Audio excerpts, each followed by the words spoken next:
दोस्तों, सोच का फर्क होता है, वरना समस्याएं आपको कमजोर नहीं मजबूत बनाने आती है। एक बार महात्मा बुद्ध एक गांव में अपने शिष्यों सहित घने पेड़ की छांव के नीचे बैठे थे। आसपास के गांवों से बहुत से लोग अपनी मानसिक समस्याएं लेकर महात्मा बुद्ध के पास आ रहे थे। महात्मा बुद्ध उन सब की मानसिक परेशानियों का समाधान देते। सब लोग खुशी खुशी अपनी समस्याओं का समाधान पाकर वहां से लौट रहे थे। वहीं से कुछ दूर बैठा लोगों को बुद्ध के पास जाते देख एक दुखी भिखारी अपने भाग्य को कोसता हुआ यही सोचने लगा कि अभी कुछ देर पहले तो ये लोग दुखी मन से मुंह लटकाए उन महात्मा के पास गए थे, और अब इतना खुश होकर कैसे वापस लौट रहे हैं।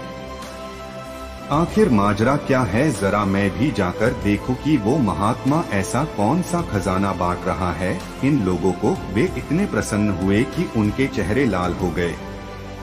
जब वो दुखी भिखारी कुछ नजदीक गया तो उसने देखा कि ये महात्मा तो लोगों को प्रवचन देकर लोगों के दुख का निवारण कर रहे हैं। यह देखकर भिखारी के मन में भी तीव्र इच्छा हुई कि क्यों न मैं भी इन महात्मा को अपना दुख बताऊं।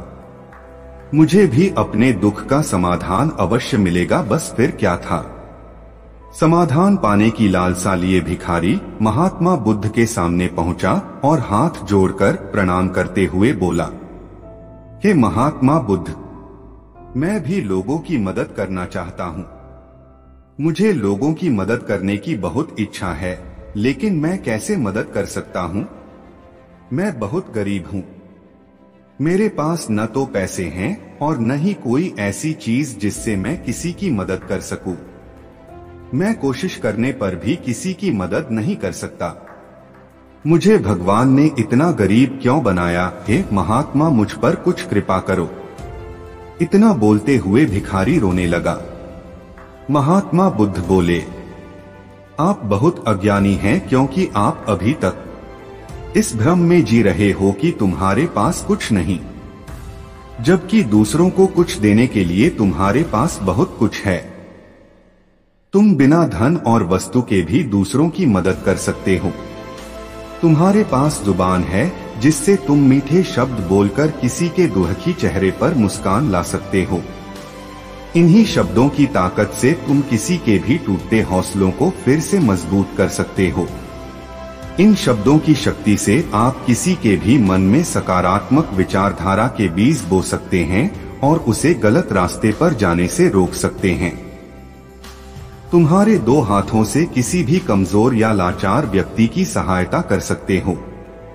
आपके दो आंखें किसी अंधे को रास्ता दिखा सकते हैं।